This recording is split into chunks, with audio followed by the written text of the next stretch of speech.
నిచి ఈవేళ ఒక శాంతి భద్రతల్ని ఈవేళ ఆంధ్రప్రదేశ్ రాష్ట్రంలో అందించినటువంటి పార్టీ తెలుగుదేశం పార్టీ.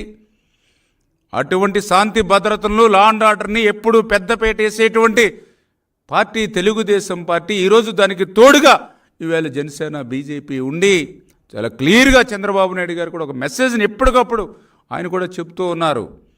ఏ పార్టీ అయినా తప్పు చేస్తే ఉపేక్షించేటువంటి పరిస్థితి ఉండదని చాలా క్లియర్గా ఒక మెసేజ్, ఎక్కడ ఏ సంఘటన జరిగినా తప్పు ఎవరిదైనా ఒక ముఖ్యమంత్రిగా ఆయన స్పందించి మాట్లాడుతూ ఉన్నారు.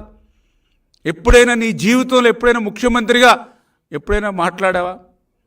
ఆ రోజు ఒక దళిత బిడ్డని డోర్ డెలివరీ చేసినప్పుడు కనీసం ఒక మెసేజ్ ఇచ్చి ఆ దళితుల్లో ఎప్పుడైనా ఒక ఆత్మస్థైర్యం నువ్వు ఇవ్వగలిగావా? నీ తాడేపల్లికి కోతవేటు దూరంలో ఒక దళిత ఆడబిడ్డ అత్యాచారం చేసి మరి చనిపోతే మరి ఆ రోజు ఒక్క మాట అయినా నువ్వు మాట్లాడగలిగావా? చేత నీ ప్రభుత్వానికి మా ప్రభుత్వానికి నక్కకి నాగలోకానికి ఉన్నటువంటి తేడా అంచేత ఎప్పటికైనా వాస్తవాల్ని గుర్తుపెట్టుకుని, ఎందుకంటే ఆ రోజు ఏదైతే పదే పదే చెప్పేవాళ్ళు వైనాట్ 175 వైనాట్ 175 అంటే దురాశ దుఃఖానికి చేయటం అన్నటువంటి విధంగా ఆ రోజు నువ్వు వైనాట్ 175 అంటే నువ్వు ముఖ్యమంత్రిగానే కాదు ప్రతిపక్షానికి కూడా పనిచేయవని చెప్పి ప్రజలు నీకు తీర్పిస్తే ఈవేళ నీ విచిత్ర మనస్తత్వంతో ప్రజా తీర్పును కూడా గౌరవించకుండా నాకు హోదా ఇవ్వండి అని చెప్పి కోర్టు మెట్లెక్కేటువంటి నీ దుస్థితి.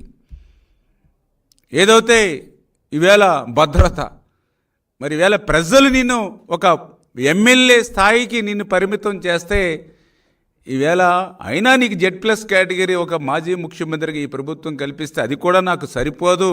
ముఖ్యమంత్రికి ఏ స్థాయిలో అయితే భద్రత ఇస్తూ ఉన్నారో ఆ భద్రతకు మించి నేను గతంలో ముఖ్యమంత్రిగా ఉన్నప్పుడు ఏదైతే వేలాది మందితో నేను ఆ భద్రతను ఏర్పాటు చేసుకున్నానో అటువంటి భద్రతని ఇవ్వండి అని చెప్పి నువ్వు కోర్టు మెట్లు ఎక్కుతూ ఉంటే నీ జీవితం అంతా కూడా కోర్టులు అలవాటు అయిపోయినటువంటి పరిస్థితి.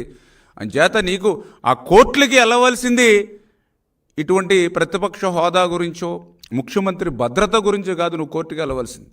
ఏదైతే గత 10 సంవత్సరాల నుంచి బెయిల్ మీద ఉండి ఏదైతే పనిచేస్తున్నావో ఆ బెయిల్ రద్దు చేసుకుని నువ్వు కోర్టుకి వెళ్తావో జైలుకి వెళ్తావో అది నిర్ణయం తీసుకోవాల్సిన అవసరం ఉంది. ఏదైతే ప్రతి శుక్రవారం కూడా కోర్టులు మెట్లెక్కవలసినటువంటి నువ్వు దాన్ని తప్పించుకోవడానికి ఏదో కారణం చెప్పి కోర్టుకి వెళ్ళకుండా ఏదైతే చేసుకుంటున్నావో దాన్ని మానుకుని ప్రతి శుక్రవారం కోర్టుకు వెళ్ళి ఆ కేసుని త్వరితగతంగా విచారణకి సహకరించవలసిన అవసరం ఉంది తప్ప ఇట్లా అసంబద్ధమైనటువంటి విషయాలతో కోర్టుకు వెళ్ళి వృధా మరి కోర్టు సమయాన్ని కూడా వృధా చేయడం కూడా సమంజసం కాదు. ఖచ్చితంగా ఒక విషయాన్ని మాత్రం ఖచ్చితంగా గుర్తుపెట్టుకోవాలి ఈవేళ జగన్మోహన్ రెడ్డి. ఎందుకంటే నిన్ననో మొన్ననో మనం చూసాం మన పక్కనే ఉన్నటువంటి బంగ్లాదేశ్లో ఏం జరిగిందో.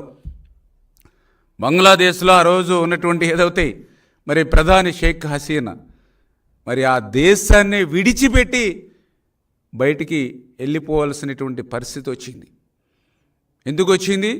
అక్కడ ఒక ప్రజా విప్లవం వచ్చింది. ఒక ప్రజా విప్లవం వస్తే ఆవిడ దేశాన్ని వదిలిపెట్టి వెళ్ళిపోయేటువంటి పరిస్థితి వచ్చింది. అదేవిధంగా మొన్న 2024 ఆంధ్రప్రదేశ్ రాష్ట్ర శాసనసభకు జరిగిన ఎన్నికల్లో కూడా ఒక నిశ్శబ్ద విప్లవం. అక్కడ ప్రజా విప్లవం జరిగింది, ఇక్కడ నిశ్శబ్ద విప్లవం జరిగింది. అంచేత దానికి దీనికి పెద్దగా తేడా అవుతే లేదు. ఆ విషయాన్ని గుర్తుపెట్టుకుని ఒక రకంగా హసీనా లాంటి గతి ఈవేళ జగన్మోహన్ రెడ్డికి రాష్ట్రంలో పట్టలేదు.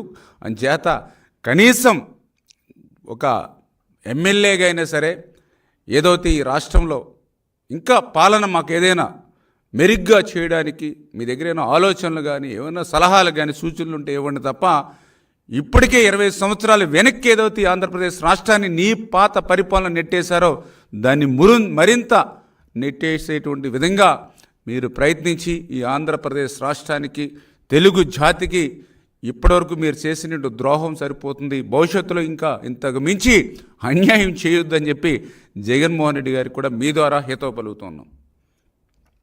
Okay, thank you.